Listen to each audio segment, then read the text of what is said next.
చూసింది.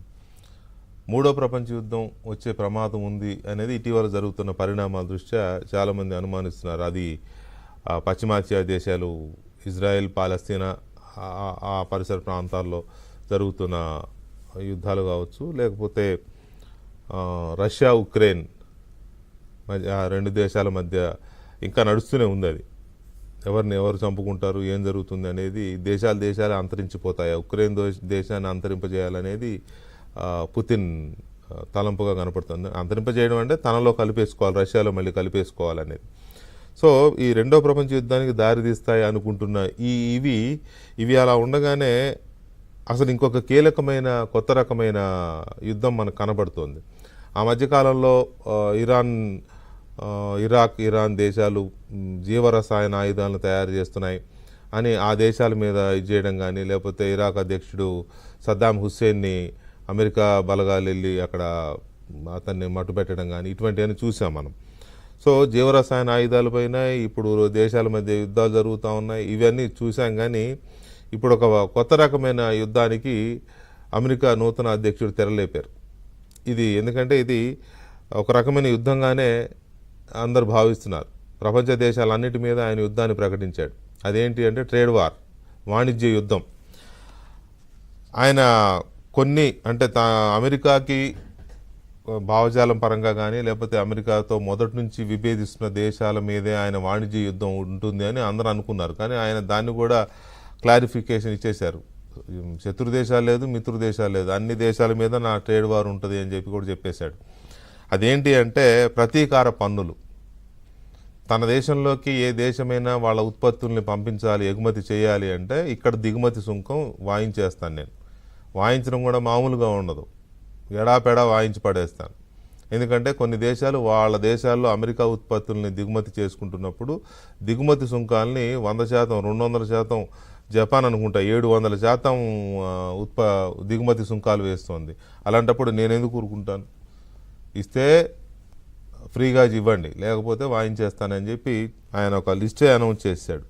దానికి సంబంధించి అంటే మనకి భారత కాలమాన ప్రకారం ఈ తెల్లవారుజామున అంటే తెల్లవారితే రేపు గురువారం కదా, బహుశా 3 గంటలు ఆ ప్రాంతంలో వైట్ హౌస్ నుంచి స్వయంగా ఆయనే అమెరికా అధ్యక్షుడు డొనాల్డ్ ట్రంపే ప్రకటించబోతున్నారు. ఆ ప్రకటనే అధికారికం కాబోతోంది. ఎందుకంటే ఇంతకుముందే ఆయన ఏప్రిల్ 2ని డెడ్లైన్గా ప్రకటించాడు. నేను ఇట్లా ప్రతీకార పన్నులు, దిగుమతి సుంకాలు పెంచబోతున్నాను, దీనికి సంబంధించి దేశాలు ఆ దేశం ఈ దేశం లేదు, అన్ని దేశాలకి ఒకటే విధానం ఉంటుంది, కాబట్టి ఎవరైనా ఈ లోపే మీ విధానాలు మార్చుకోండి అని ఆయన డెడ్లైన్ పెట్టాడు.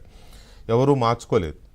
ఏదో 1-2 దేశాలు వాళ్ళ దగ్గర దిగుమతి సుంకాన్ని తగ్గించుకున్నాయి కాబట్టి వాళ్ళకి ఏదైనా రిలాక్సేషన్ ఇస్తాడేమో ఆయన. మిగతా ఎవరు ఇది చేయలేదు. కొన్ని దేశాలు అయితే సై అంటే సై, డి అంటే డి అని అంటూ ఉన్నాయి. China, European union, Canada, Mexico లాంటి దేశాలు పూర్తిగా అడ్డం తిరిగేశాయి. నీ బెదిరింపులకు తలొగ్గేది లేదు అని. అందుకనే వాళ్ళు చైనా, కెనడా, యూరోపియన్ యూనియన్లు అయితే నువ్వు వేస్తే మేము వేస్తామని చెప్పేసి 10% చైనా మీద పన్ను అంటే మేము 15% వేస్తామని చెప్పి చైనా అల్టిమేటం కూడా ఇచ్చేసింది. కాబట్టి ఇట్లా కొన్ని దేశాలు అడ్డం తిరిగాయి. భారతదేశానికి వచ్చేసరికి అమెరికాకి మిత్రదేశంగా భారత్ చెప్పుకుంటుంది. ప్రత్యేకించి మోదీ మనకు ప్రధానమంత్రి అయిన తర్వాత అమెరికా అధ్యక్షుడితో, ప్రత్యేకించి ట్రంప్తో ఆయన ఫ్రెండ్షిప్ చాలా ఎక్కువగా ఉన్నది. ట్రంప్ కోసం ప్రచారం కూడా చేసి వచ్చారు మోదీ గారు వెళ్ళినప్పుడు. అబ్కీ బార్ ట్రంప్కి సర్కార్ అని అక్కడ ఇండియన్ కమ్యూనిటీతో పెట్టిన ఒక భారీ బహిరంగ సభలో ఆయన ఆ ప్రచారం కూడా చేశారు. సో ఇద్దరి మధ్య ఇంత స్నేహబంధం ఉన్నప్పుడు ట్రంప్ ఇచ్చే ఈ ట్రేడ్ వార్ కానీ, లేకపోతే ఈ ప్రతీకార సుంకాల బెడద కానీ భారతదేశం మీద ఉండే అవకాశం తక్కువ ఉంటుంది అని అందరూ భావించారు. బట్ అలా ఏం లేదు. ఆయన ఇండియాని టార్గెట్ చేశాడు. నిన్న వైట్ హౌస్లో సెక్రటరీ చేసిన ప్రకటనలో భారతదేశాన్ని పదే రిపీటెడ్గా పలానా ఉత్పత్తుల మీద 100% ట్యాక్స్ చేస్తోంది ఇండియా అని చెప్పి కూడా పేర్కొన్నారు. అంటే ఇండియాని కూడా వాళ్ళు చాలా సీరియస్గా తీసుకుంటున్నారు. సో ఇక్కడ ఎందుకు ఇండియా గురించి మనం కూడా ఎక్కువ ఆలోచించాల్సి వస్తుంది అని అంటే, మనం చేసే ఎగుమతుల్లో భారతదేశం ప్రపంచ దేశాలకు చేసే మొత్తం ఎగుమతుల్లో 18% అమెరికాకే చేస్తున్నాం. అవి ఏవైనా కావచ్చు, రకరకాలుగా ఉన్నాయి. వాటిలో ఫార్మా ఉత్పత్తుల ఇది ఎక్కువ. మనం ఔషధాలు ఎక్కువ ఎగుమతి చేస్తాం, అందులో అమెరికాకి ఎక్కువ చేస్తాం. టోటల్ చేసే ఎగుమతుల్లో 18% అమెరికాకే చేస్తున్నాం. అదే సమయంలో ప్రపంచ దేశాల నుంచి మనం దిగుమతి చేసుకుంటున్న వస్తువుల్లో అమెరికా నుంచి చేసుకుంటున్నది 6% మాత్రమే. 18% మనం అమెరికాకి ఎగుమతి చేస్తున్నాం, అమెరికా నుంచి 6% మాత్రమే మనం దిగుమతి చేసుకుంటున్నాం. అయితే ఈ 6% చేసుకునే వాటిలో ఎక్కువగా ఈ యుద్ధాలకు సంబంధించిన యుద్ధ విమానాలు కానీ, లేకపోతే వాటికి సంబంధించిన సాంకేతిక ఇవి కానీ, అవి ఎక్కువగా ఉన్నాయి. అంటే కొంత కీలకమైన వాటిని మనం అమెరికా నుంచి దిగుమతి చేసుకుంటున్నాం.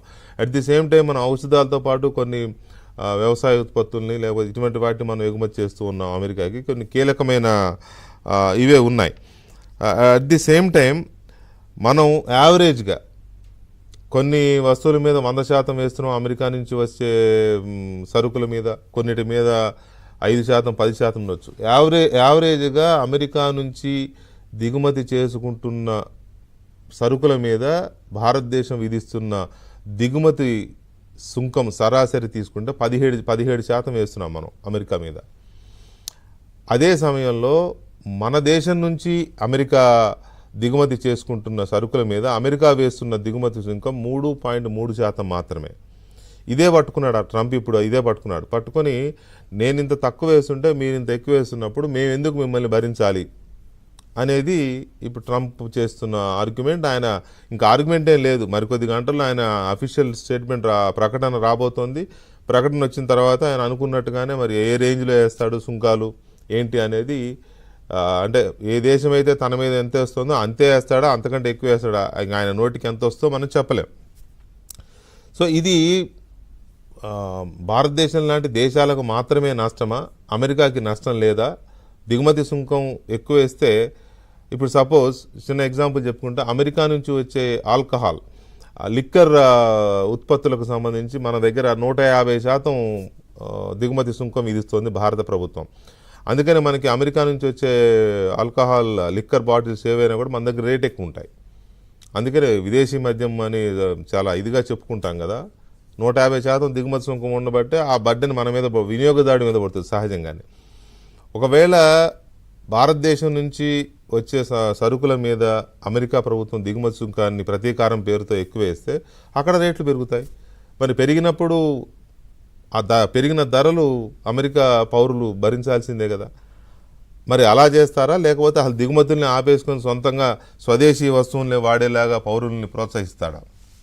అమెరికాలో అన్నిటికీ స్వదేశంగా తయారు చేసుకునే వస్తువులు ఉన్నాయా? ఉండొచ్చు, ఆయుధ పరంగానో లేకపోతే ఇంకో పరంగానో బాగా సుసంపన్నం అయి ఉండొచ్చు. కానీ అన్నీ నా దగ్గరే ఉంటాయనుకుంటే అది సాధ్యం కాదు. ఎంతవరకు స్వదేశీ సరుకులతో స్వదేశీ వస్తువులతో అమెరికా ప్రజల అవసరాన్ని తీర్చగలదు ట్రంప్ ప్రభుత్వం అనేది ఒక కీలకమైన అంశం.